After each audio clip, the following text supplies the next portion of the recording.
When we start analyzing a filmmaker, we often ask ourselves, where should we start?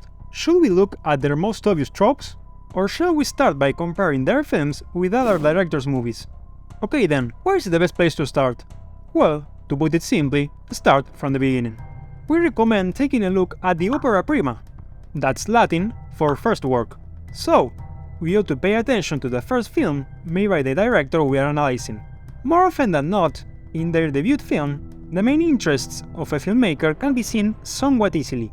That's because they aren't yet experts on how to use the filmmaking techniques to tell a story effectively.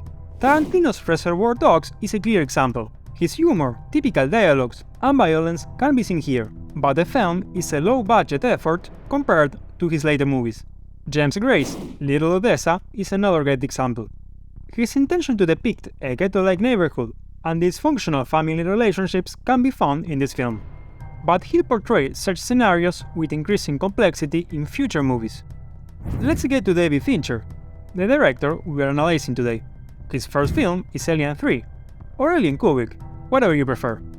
Here we can see a small close group of bold men that is disrupted by one woman, a situation that is reminiscent of Faiklu's small close group of bold men that is also disrupted by one woman.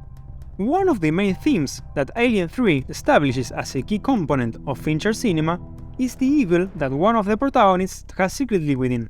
In Alien 3, it's a physical evil, as Ripley is incubating one of the evil creatures. But in Fight Club, or Gone Girl, it's a somewhat metaphorical inner evil. We are referring to the nature of the narrator and Tyler Durden's relationship on the first one, and to Amy's sweet exterior but dark interior on the second one. In the case of Seven, the mentioned role is played by Detective Mills, as he has a lovely wife and a promising career, but his internal anger can burst out if provoked. Mills is a truly interesting character to examine, as he is somewhat of an apprentice. The interesting thing about this is that he is learning from both Detective Somerset and John Doe. Throughout the film, both characters try to teach Mills and show him a specific path to follow. In the case of Somerset, he often tells Mills to put his emotions behind and focus on the case. We have to divorce ourselves from emotion here. This inclination to teach Mills will be seen to its fullest at the end, when he tries to convince Mills to block his feelings and emotions while confronting John Doe's ultimate test. This brief shot of Somerset throwing his gun away is truly interesting, as if he'd tell Mills that guns aren't the way.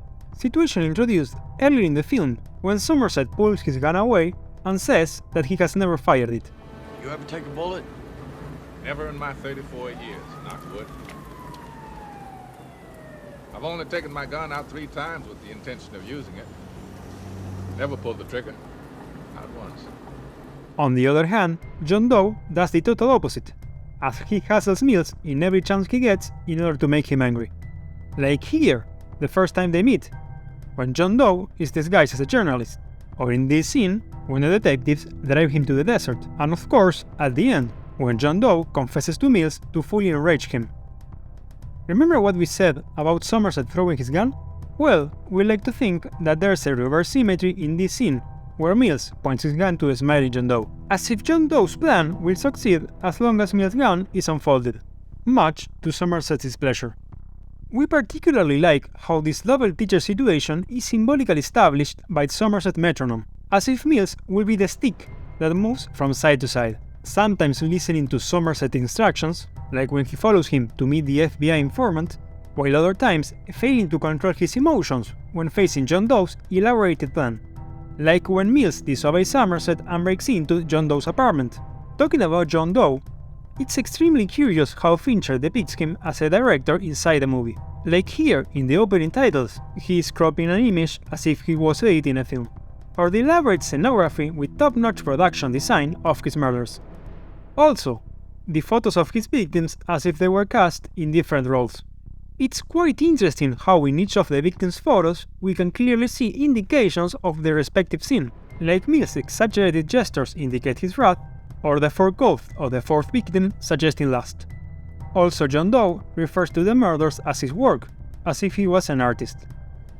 Nothing wrong with a man taking pleasure in his work. This last notion enables us to look into Fincher's filmography. In these director's movies, there's often a central character that has a larger-than-life project and a desperate need to see it to the end. John Doe has the mentioned succession of complex murders mimicking the 7 deadly sins. Mark Zuckerberg, from The Social Network, tries to create the first and biggest social network. Tyler Durden, from Fight Club, assembles a guerrilla-like army to combat capitalism. Amy from Gone Girl builds an elaborated plan to frame her husband for her fake disappearance. Robert Graysmith from Zodiac moves heaven and earth to find the 20th century's most notorious serial killer.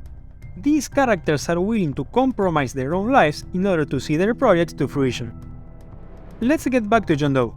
He basically gives up his identity and life in order to fulfill his work. Curiously, the attitudes of Zuckerberg and Graysmith are not so far from John Doe's as one may initially think. While they aren't killers, they are willing to neglect or betray their friends in the case of Zuckerberg, or their family, as done by Graysmith, in the desperate search of their goal. Another thing we'd like to note about these characters is that they have 2 distinctive characteristics while searching for their goal. One is a selfish vanity. The second one is an empty-handed conclusion. Let's start by talking about the first one. Fincher is fond of depicting a rather cynical version of the world, like the nihilistic city of Seven, the vulgar and extreme capitalism of Fight Club's world, or the dubious people that surround Nick while facing his wife's disappearance in Gone Girl. The curious thing is that the main characters of Fincher's films don't really fight this world. Instead, they try to achieve a cynical recognition there. They want to be recognized as unique individuals for their larger-than-life projects. Take Zuckerberg. He uses his prosperous creation to show off in front of the girl that rejected him earlier. Or the killer in Zodiac, who is desperate to appear in TV shows at prime time and be recognized. Another example is Nick and Amy's vanity, as they try to show the world their fake relationship by attending talk shows. The vanity that the Fincher characters have is also exposed by Somerset, who says that John Doe enjoys doing his work. If your hand was forced, it seems strange to me that you would get such enjoyment out of it. You enjoyed torturing those people. Despite being eager for recognition, the ending of Fincher's main characters is far from splendorous.